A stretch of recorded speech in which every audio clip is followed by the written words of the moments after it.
নমস্কার বন্ধুরা, আশা করি সকলে খুব ভালো আছেন, সুস্থ আছেন। টুকাইয়ের রান্নাঘরে আপনাদের সকলকে স্বাগত জানিয়ে আজকের রেসিপি শুরু করছি। গ্যাসটা জ্বালিয়ে কড়াই আমি তেল দিয়ে দিলাম। আমি সরষের তেল দিচ্ছি। আজকের রেসিপি মশলা ভেন্ডি। মশলা ঢ্যাঁড়স বানানোর জন্য আমাদের প্রথমে কিছু ফোড়ন দিয়ে দিতে হবে। তো আমি দিয়ে দিচ্ছি প্রথমে জিরে,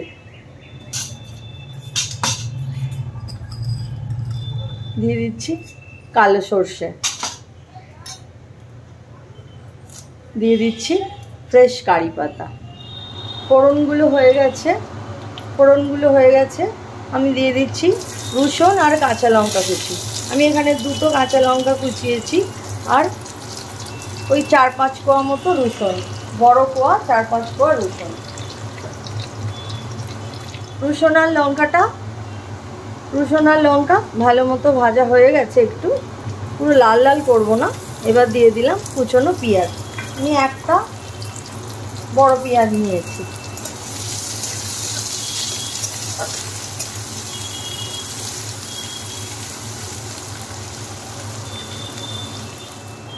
পেঁয়াজগুলো কিছুটা ভাজা ভাজা হয়ে গেছে। এর মধ্যে এবার আমি দিয়ে দেব ঢ্যাঁড়স, যেটা আমি 250 গ্রাম মতো ঢ্যাঁড়স আছে, যেটা আমি ভালো করে ধুয়ে তারপরে ছোট ছোট করে কেটে নিয়েছি।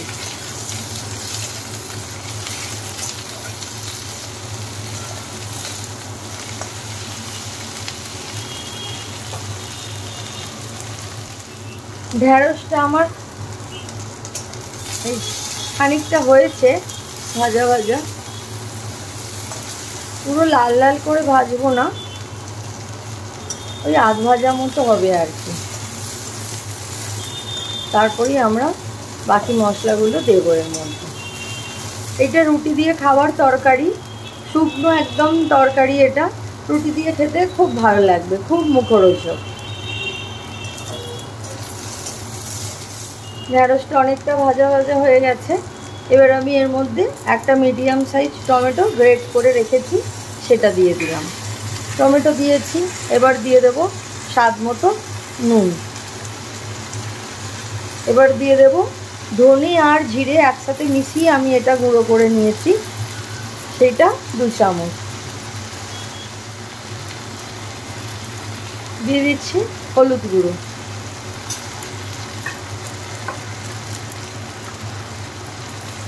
আর দিয়ে দিচ্ছি মালবানি মশলা।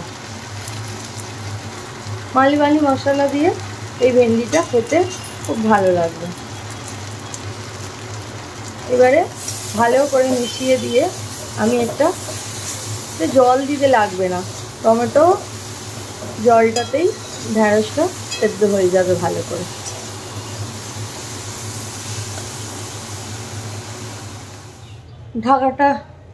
ঢাকাটা খুলে একবার দেখে নিই। দেখুন অনেকটাই জল ছেড়ে দিয়েছে। আলাদা করে আমি আর জল দিইনি এর মধ্যে। জল দিলে আর ওই ভেন্ডি ওই হড়হড়ে হয়ে যাবে, আর ওই শুকনো আর হবে না। এরকম চাপা দিয়েই পুরো রান্নাটা করতে হবে। জল দেওয়া যাবে না, আর গ্যাসের ফ্লেমটা বাড়ানো যাবে না। গ্যাসের ফ্লেম একদম কম রেখে এটা করতে হবে। এখনও একটু বাকি আছে, আমি আবার চাপা দিয়ে দিলাম।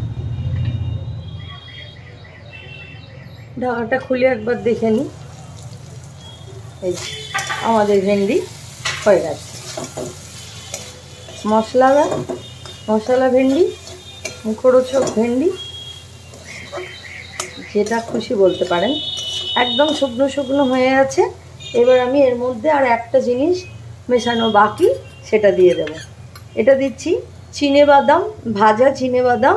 আমি এটা গুঁড়িয়ে নিয়েছি, এটা ওই 2 চামচ মতো গুঁড়িয়ে নিয়েছি। এইটা দেব, এটা দিলাম। দিয়ে এবারে ভালো করে এটা মিশিয়ে নিয়ে আর একবার চাপা দিয়ে 2 মিনিটের মতো রেখে এটা নামিয়ে নেওয়া যাবে। ভেন্ডি হয়ে গেছে। ভেন্ডিটা আমাদের কমপ্লিট। এটা আমরা রুটি পরোটার সাথে খেতে পারি, খুব মুখরোচক খেতে। এইভাবে বানালে ভেন্ডির তরকারি সবাইকার পছন্দ হবে। আমার মশলা ভেন্ডি রেডি। দেখুন এইভাবে বানাবেন, একদম শুকনো শুকনো, রুটি পরোটার সাথে খেতে খুব ভালো লাগবে।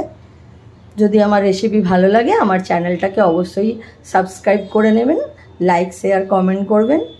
আর ততক্ষণ সবাই সুস্থ থাকবেন, ভালো থাকবেন, সকলকে ভালো রাখবেন। আজকে তবে আসি, দেখা হবে পরের ভিডিওতে।